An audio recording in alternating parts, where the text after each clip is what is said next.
Question 18, Don says, specifically, by what process in the first case, when two polarized entities would attempt to penetrate the veil, whether they be positively or negatively polarized, specifically by what technique would they penetrate the veil?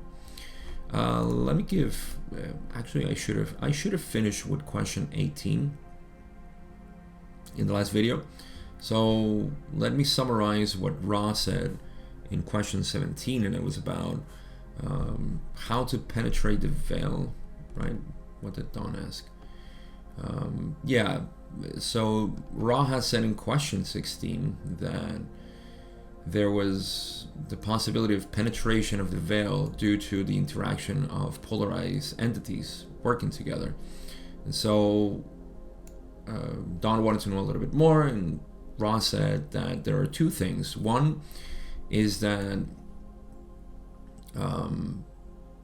there is an extreme potential of polarization in a relationship of two people who seek together, whether that be in the positive or the negative path. And then there is the doubling effect, which is the more people who are together in a session of seeking, or for example, if you get together to meditate, or you live in a group or a society or a whole civilization, that has a doubling effect. And we've talked about that, so I won't get into those details. But those are the two things, right? So that's what Don is asking here. Specifically, by what process in the first case, when two people seek together and attempt to penetrate the veil, what technique would they use to penetrate the veil? So this is actually pretty good information, I have to say.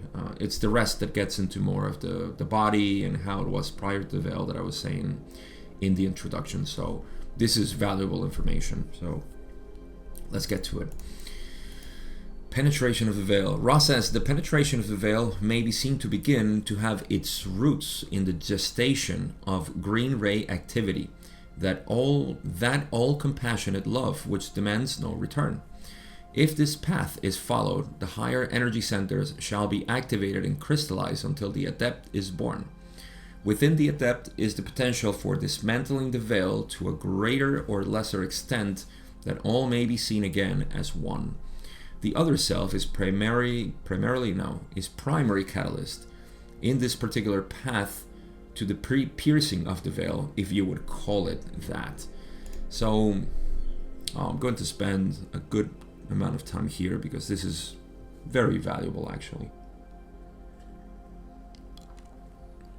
So I was actually reading, believe it or not, I had not read The Power of Now by Eckhart Tolle, and I was reading the book, and I'm actually at the section where, this is very synchronistic actually, where he's explaining the relationships. If you have read The Power of Now, refer to the section where he talks about relationships for spiritual development or something like that. I have the book open on my Kindle, so I can probably take a look at it. But yeah, it's all about this bringing the relationship to the level of consciousness, of awareness. And Ra is talking about that mechanism here. What happens? How do we penetrate the veil? So I also have my own experience with Julie, which is something that I explained in the last video to a degree. And I can speak anecdotally about this. And I also want to mention something that I said before, and it's that it doesn't have to be a romantic relationship. And that's a funny thing because as we went through our process, me and Julie, we were sitting one day and we were thinking about, what are we? Like, what do we tell people we are? You're not my girlfriend, my friend, my wife. Like, you seem to be everything and nothing at the same time. Like, no word describes this at this point. Especially because we have family or friend couples who still define themselves as, you know, sort of owning each other without using the word, of course, because that would reveal the the reality behind their relationship. It's just it's something good, you know. If you're a seeker and you're open to this, it's good that you realize that you have this sort of attachment, passionate attachment, I would call it, to the other person. So again, this paragraph summarizes everything, and I'll get to that. But let's first talk about the landscape here. In a relationship, and I said it doesn't have to be a romantic relationship with just anybody. It can be your friend, it could be your brother or sister or parents. It could be, as long as you're doing this together and you have obviously a relationship. And the thing is that romantic relationships tend to be the strongest because we seek those relationships out of the biggest scarcity. It's almost like they seem to reunite all those things that are missing in me. So there are great mirrors. So I'm just going to talk about that. But let me say that people in general are the mirrors, and romantic relationships are probably the best, and why they will accelerate this process. Now, there's a couple of scenarios here in a relationship. And again, I'm talking specifically now about romantic relationships. And that is that both are unconscious, right?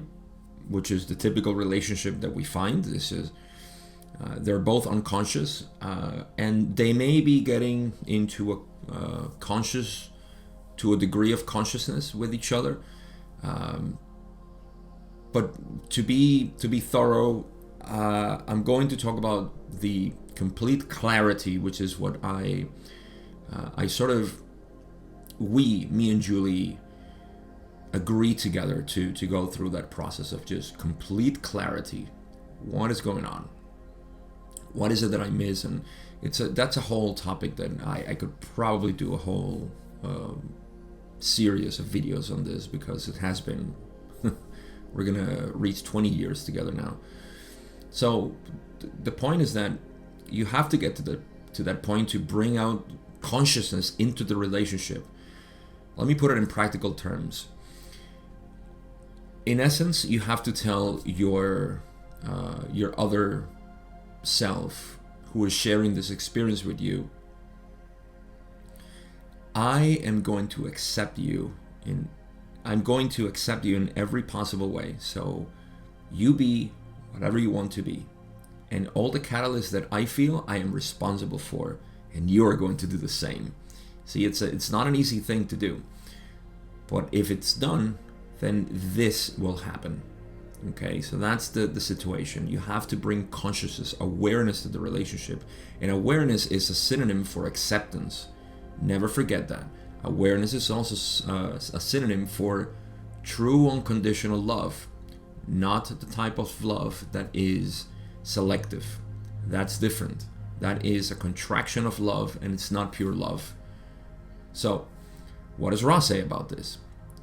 They say the penetration of the veil may be seen to begin to have its roots in the gestation meaning forming, cultivating, bringing, like a baby is gestating in the womb. So the gestation of the green ray activity. So the heart, opening the heart. What does the heart mean? Acceptance. What does the heart mean? Love, unconditional love, not just preference love, which is lower chakra love. In other words, limited love, not unconditional. So that is, it begins to have its roots. The penetration of the veil begins to have its roots basically on acceptance. That all compassionate love, or unconditional love, which demands no return. Meaning, you can be whoever you want, and I won't be saying, oh, you need to do this for me because you need to fill out my holes, and you are necessary for me. Don't leave me, and don't do this because I'm going to get upset. You're protecting your own development, or guarding or armoring your own development, limiting it because you just want to be satisfied with your partner being the way you want them to be. No. You have no demands in return, nothing. Okay, if that is established, then if this path is followed, says Ra, the higher energy centers shall be activated and crystallized until the adept is born. Obviously, if the heart is open, let me explain something that happens here too. If you're able to accept your partner as unconditionally, then the heart is open. See? And by the heart being open, and let me just say this too, if you have a relationship, most of your catalyst comes from him or her. If you're able to deal with that, you're healing yourself as well. Everything is happening here. Polarization is happening. All of it at the same time. All of this obviously makes way for the higher energy centers.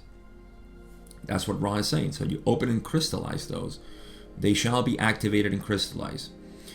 Within the adept is the potential for dismantling the veil to a greater or lesser extent, that all may be seen again as one. That word oneness again is another synonym for awareness. Awareness has no discernment. Awareness simply knows. And that feeling of knowing is the same feeling of oneness.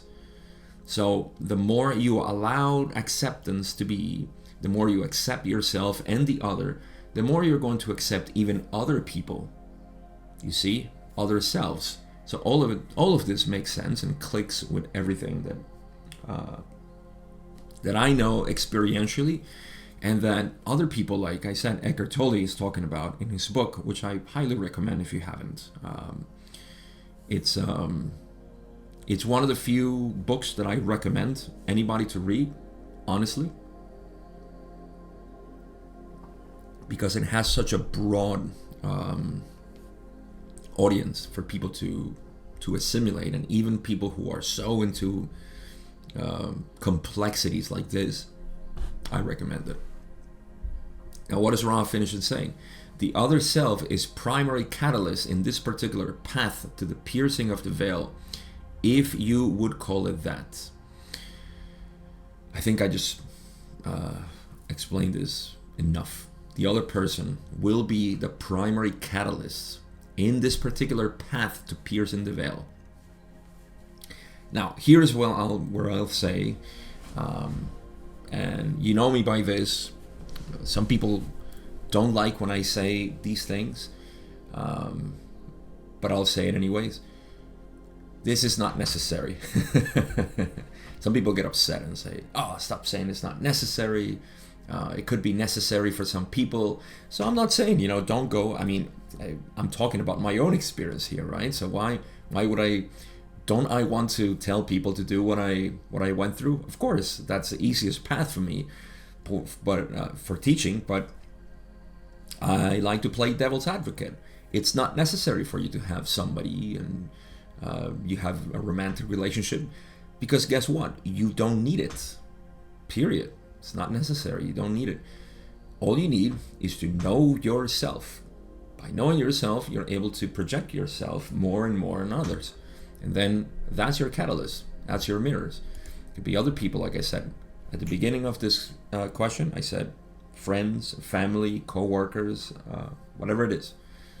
And even ex-boyfriends, ex-girlfriends, ex-wives, ex-husbands, all of them are your universe, all your mirrors.